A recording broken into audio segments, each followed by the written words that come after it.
नमस्ते। संबल ग्राम से मैं देवराज कल्की बोल रहा हूँ।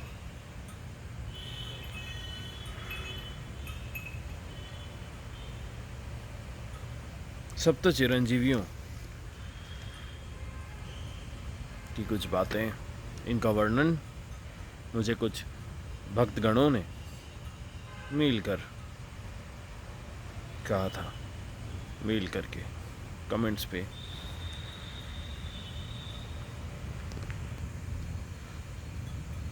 हनुमान जी महाराज के स्थान, निवास स्थान और उनकी कुछ लीलाएं पिछले वीडियो में मैं कह चुका हूँ। वेदव्यास मुनि के भी जो कार्य हैं धर्म से संबंधित, उनका भी मैं एक पहले वीडियो बना चुका हूँ। शास्त्र की रक्षा करना, वर्तमान समय में घोर कलयुग और युगांतरण के समय की जो कुछ व्याख्यान है और धारा पर घटित जो भी तामसिक अधर्म चारों ओर हैं, इनका वर्णन शास्त्रों में करना। भविष्य महापुराण भी अभी आगे बढ़ रही है, प्रतिसर्ग पर्व रचा जा रहा है। कल की पुराण का भी प्रतिसर्ग पर्व रचा जा रहा है, वेदव्यास मुनि द्वारा, शुद्धदेव जी द्वारा।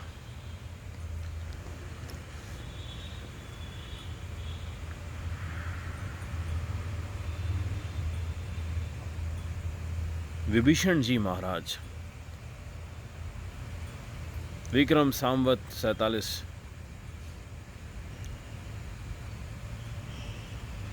आखिरी बार हनुमान जी द्वारा एवं कुछ अन्य संतों द्वारा उन्हें देखा गया था। लंकापति विभीषण रामेश्वरम के पास निवास करते थे। आज से 2023 वर्ष पूर्व 2033 विक्रम संवत 47 यानी 2033। अभी 2080 विक्रम संवत चल रहा है, ग्रेगरियन कैलेंडर 2023।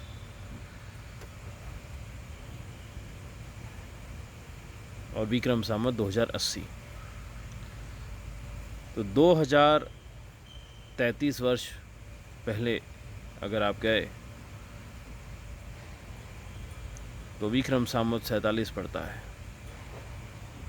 यानी कि 10 BC। शालिवाहन की राज का समय था।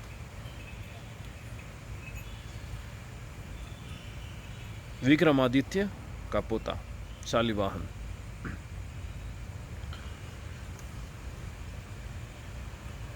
विभीषण जी महाराज को उसके बाद नहीं देखा गया।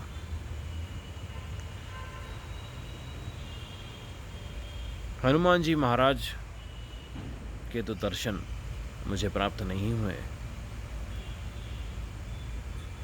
बाकी अन्य संतों द्वारा और गुरुवर द्वारा, शुद्धदेव जी द्वारा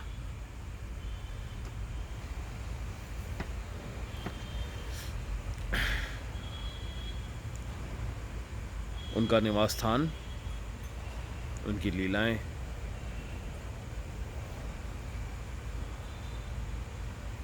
ख्यात पड़ी, पता चली, जानकार बन पाए। और वही बात मैंने आपके सामने साझी की पिछले वीडियोस में।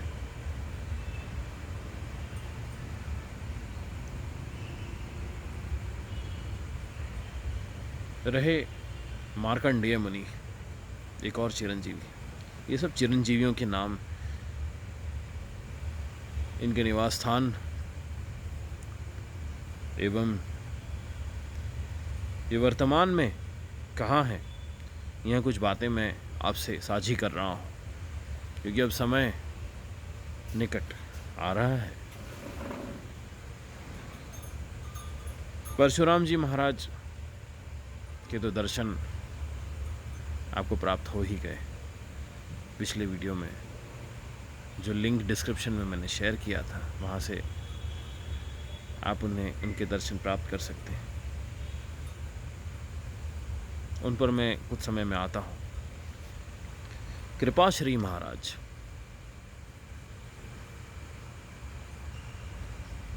कृपी देवी के भ्राता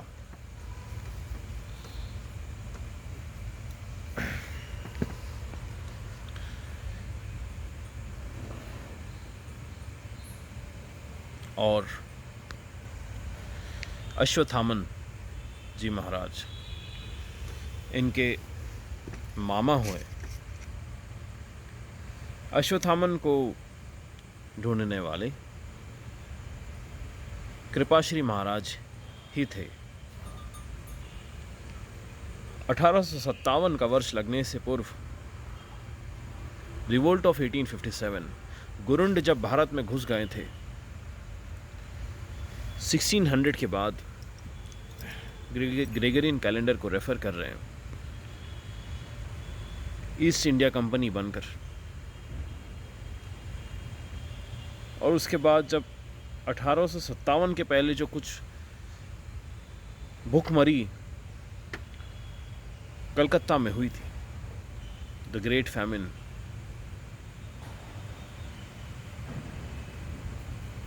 और भी कुछ राज्यों में फैमिन हुआ था, गुरुंड ब्रिटिशर्स के कारण। ब्रिटिशर्स को संस्कृत में गुरुंड कहा गया है। गुरुंड यानी गुंडा, दुष्ट।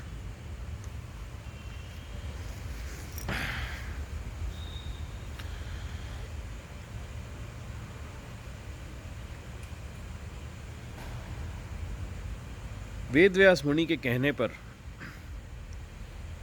कृपाश्री महाराज में बड़ी इच्छा जागृत हुई कि वे अश्वत्थामन,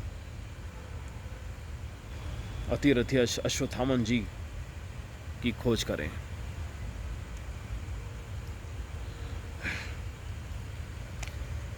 नर्मदा नदी के तट पर अमरकंठ से पश्चिम दिशा की ओर कई योजन, भीमकुंड से कई योजन आगे उन्हें गुफा में पाया गया कृपाश्री महाराज द्वारा।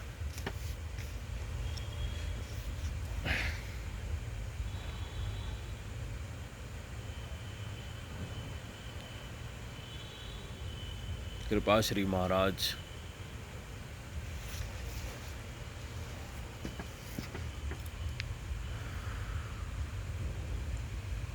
कृपाचार्य जिनका नाम है, आप ऐसे कुछ ने इनकी लीलाएं सुनी होगी। महाभारत काल के अंतिम कुछ महायोद्धाओं में से जो जीवित रहे, महान महान गुरु कौरव और पांडवों के, इन्हें चिरंजीवी रहने का यह पद प्राप्त इस कारण हुआ था कि वे निस्वार्थ भाव और बिना पक्ष लेते हुए उन्होंने अपने शिष्यों को ज्ञान और दीक्षा दी थी।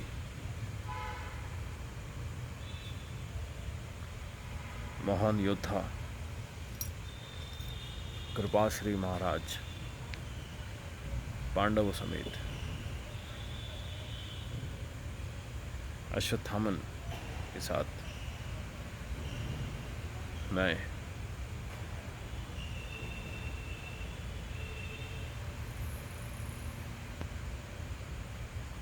सत्य की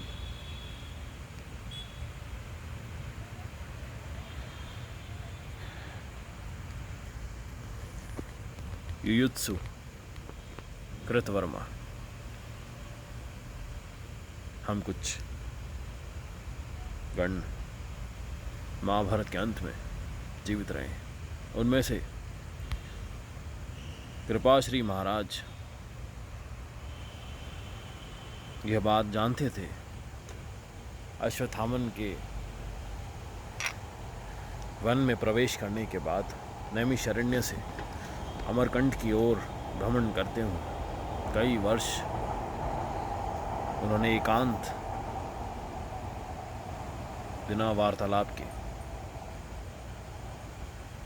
दिवस काटे। अपने घाव से रक्त बहता गया। जो कहना चाहते थे कोई सुनने के लिए तैयार नहीं था। अस्त्र नहीं थे साथ, क्योंकि जानबूझकर अस्त्रों को अश्वत्थामा जी महाराज ने गंधमादन पर्वत शेषपुरी के पास बड़ के वृक्ष के ऊपर छुपाए रखा था। हनुमान जी महाराज इस बात को जानते थे कि सारे अस्त्र यहाँ सुरक्षित रहेंगे। गंधमादन पर्वत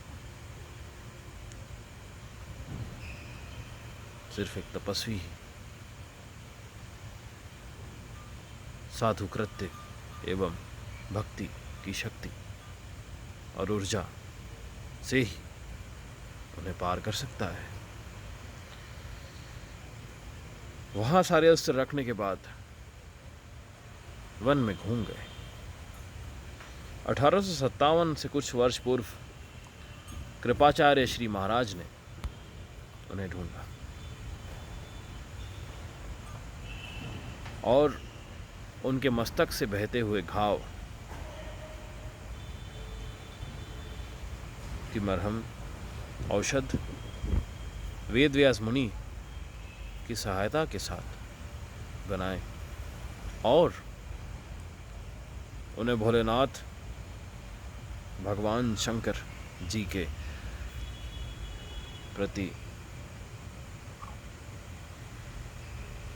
जल एवं देसी गौ दुग्ध अर्पित करने कहा।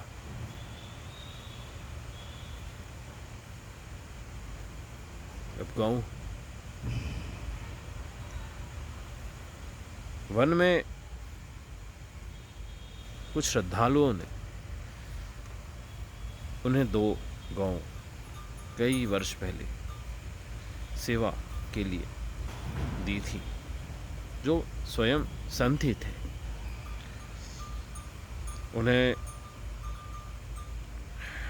उनकी सारी जानकारी गुप्त रखने कहा गया था।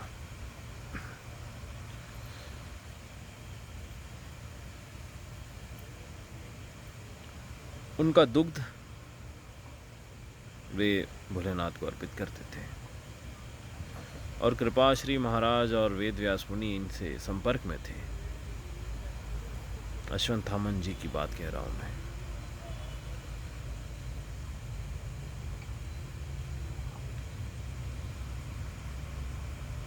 कुछ वर्ष बीतने के बाद अश्वत्थामन जी महाराज को सरल हिंदी भाषा का ज्ञान वेदव्यास मुनि जी ने करवाया। संस्कृत ही एक माध्यम था उनका वार्तालाप करने का, और गुरुंडों की म्लेच्छों की भाषा अंग्रेजी इंग्लिश का ज्ञान भी वेदव्यास महामुनि ने करवाया। जैसा युग आगे जाता है धर्म का पतन होता है।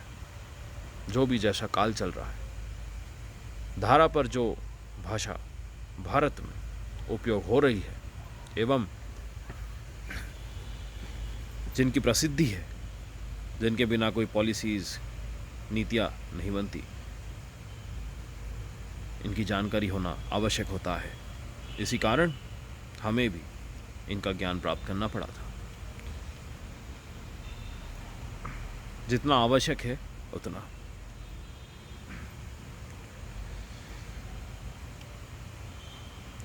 ऐसे ही वेदव्यास महामुनि ने गुरुंडों की अंग्रेजी भाषा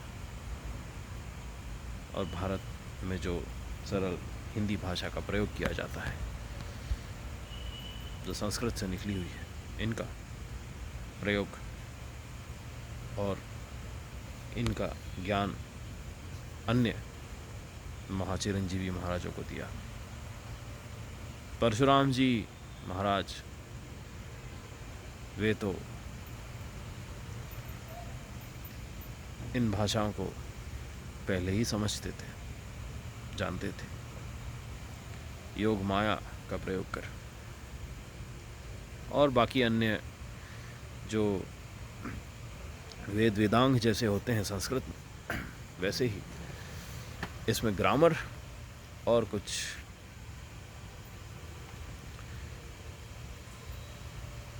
अखबार, न्यूज़पेपर्स, इनका प्रयोग कर कहीं कहीं पढ़े होते थे, उठा लेते थे, पढ़ते थे, समझते थे, चित्रों को देख कर समझ जाते थे कि क्या लिखा हुआ है आर्टिकल में।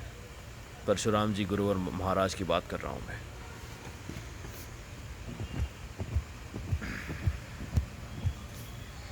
ऐसे पजल आउट करके वे भाषाओं को समझने लगे, क्योंकि आवश्यक हो रहा था। बिना इनके नीतियों को नहीं समझा जा सकता, और नीतियाँ नहीं समझेंगे तो कली राज और इनके शासक और इनके अंतर्गत जो भी नीतियाँ बन रही है लूटने की, इन्हें समझना असंभव रहेगा। यही कारण,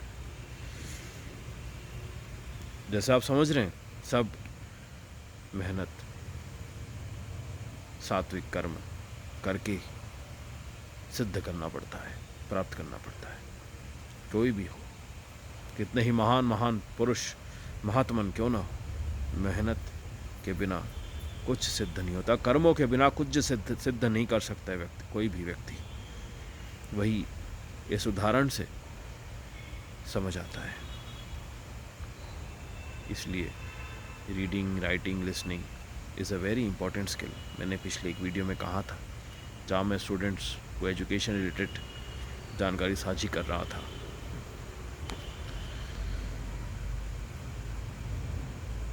कृपाश्री महाराज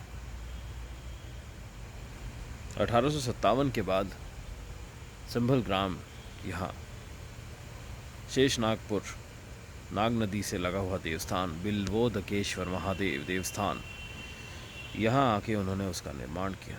कृपाश्री महाराज अश्वत्थामन जी महाराज के साथ और वेदव्यास मुनि इनके साथ आकर यहाँ कृपी देवी का देवस्थान उन्होंने यहाँ निर्माण किया था। कृपी देवी शीतला माँ के नाम से विख्यात है।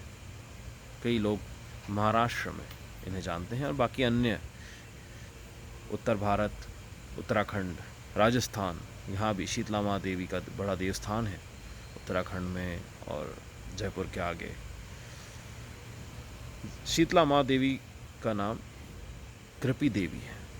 कृपी देवी अश्वत्थामन जी महाराज की माँ है, द्रोणाचार्य की धर्म पत्नी। कृपी देवी शीतल स्पर्श से भक्तों के रोग का हरण कर देती थी, इसलिए उन्हें शीतला माँ कहा जाता है। कृपी देवी कृपाचार्य की बहन है, इसलिए कृपाचार्य अश्वत्थामन जी महाराज के मामा हुए।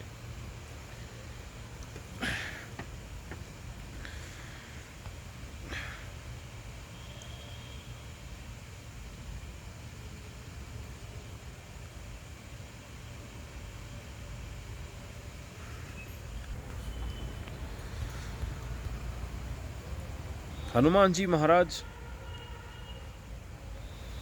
मध्य भारत तरफ, उनके यहाँ भ्रमण करने का कारण यह है, वह धर्म देखते ही उन्हें इतना बुरा इतना दुख होता है जिसका वर्णन मैं नहीं कर सकता, ऐसे संत गण कहते हैं।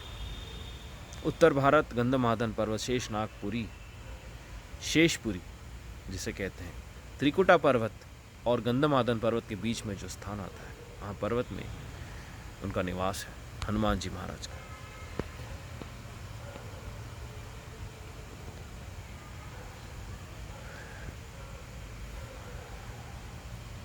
विभीषण जी महाराज का पता नहीं है,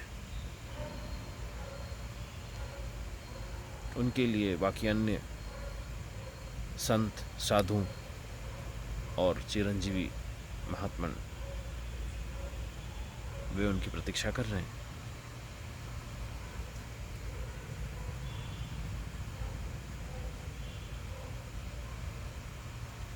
मार्कंडेय मुनि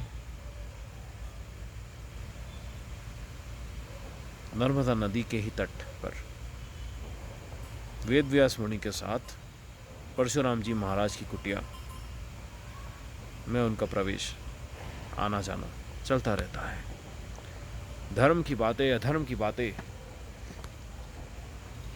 इन सब का ज्ञान, इन सब पे जो बातें हैं वे साझी करते हैं, चर्चा होती है।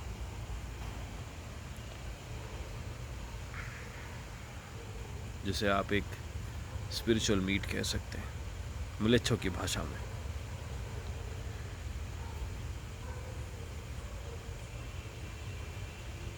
मैंने जहाँ तक हो सके सारे चिरंजीवी महाराजों इनका वर्णन किया है।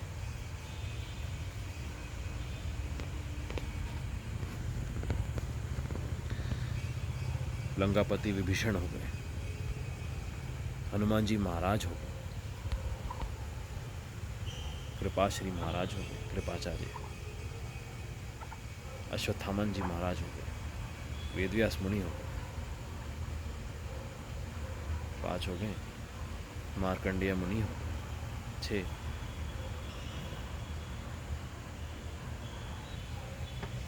और 7वें परशुराम जी महाराज, जिनके तो दर्शन आपने ले ही लिए हैं।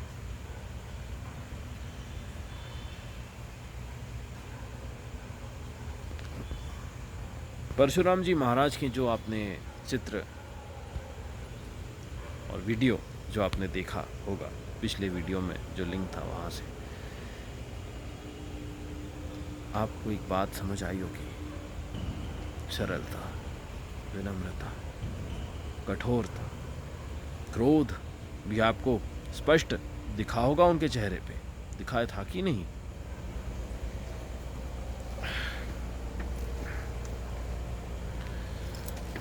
इस बात को तो मैं समझ रहा हूँ कि आप जानते हैं और समझ भी गए हैं।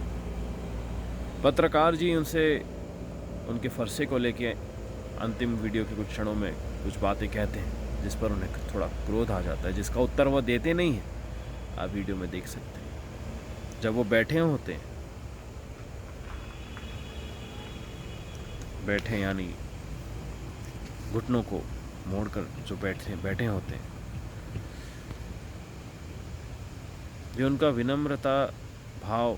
विनम्र भाव को दर्शाने वाला फरसा था, जो मैंने कहा था कई फरसों में से एक फरसा उनका।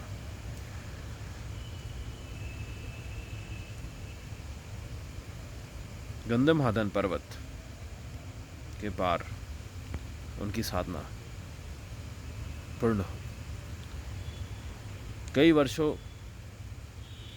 कई सप्ताह, कई महीनों बाद उनका आना हुआ है मथुरा वृंदावन से अमरकंट। अभी वे अमरकंट में हैं और वे आ गए हैं। इससे बड़ा और कोई प्रमाण नहीं है कि प्रलयकारी स्थिति भीषण होगी। 3.5-4 महीने, माह हो चुके हैं इस बात। मेरे देखते ही मैं अमरकंट के लिए निकल पड़ा था कुछ दिवसों बाद। उसके बाद मैं यूट्यूब पर आया। 2.5 महीने पहले मैंने यूट्यूब का चैनल शुरू किया। चैनल तो बहुत 2 वर्ष पहले ही एक भक्तगण ने बना रखा था, कारण आगे आवश्यक पड़े तो हमें इस पर आना पड़ सकता है। उनसे आज्ञा मिलने के बाद हम सोशल मीडिया हैंडल पर आए हैं धर्म से संबंधित जानकारी साझी करने के लिए। आगे जो भी घटनाएं घटित रहेगी, मेरे पास और कोई माध्यम नहीं है जिससे मैं आप तक पहुंच सकूं।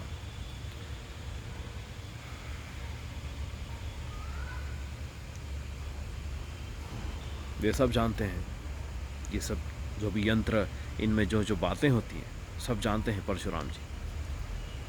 पर यह यंत्र उनके पास ले जाना वर्जित था। हमें कृपाश्री महाराज ने बताया था, यदि परशुराम जी महाराज,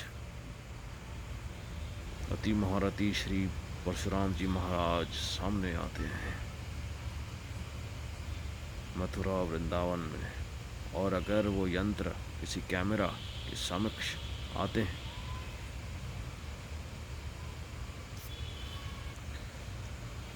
किसी चित्रखत, कैमरा को ऐसे कहते हैं, चित्रखत कहते हैं संस्कृत में, तो समझ जाना कि अब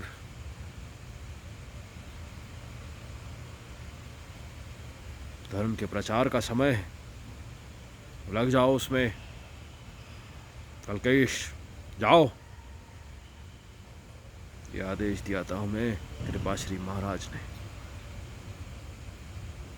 3 माह पहले आज से।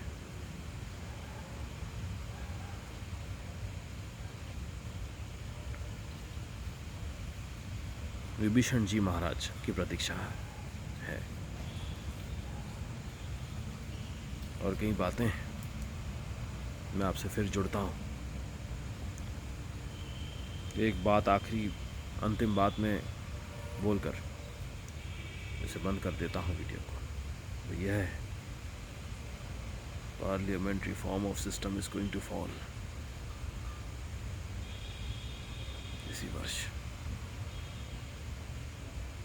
जो भक्तगण ये जानकारी प्राप्त और जानना चाह रहे थे, मैं इतना लिच भाषा में हिंट जो कहते हैं, इतना मैं आपसे कह सकता हूँ। ये शासन आगे नहीं जा पाएगा, गिर जाएगा। अब वो कब गिरेगा वो तो समय ही बताएगा। एक रफ एंड अप्रॉक्सीमेट समय मैंने आपको बताया है, और विस्तार से मैं आगे वाले वीडियो पर आपसे इन पर चर्चा कर बात बताता हूँ, साझी करता हूँ। जैसा आदेश मिलता है, जैसी बातें रहती है वैसी। हरि ओम श्री जगत चक्षु स्वरूपी चंद्र नारायण नमो नमः। ख्याल रखिए, स्वास्थ्य का ध्यान रखिए। युग परिवर्तन का समय है यहाँ।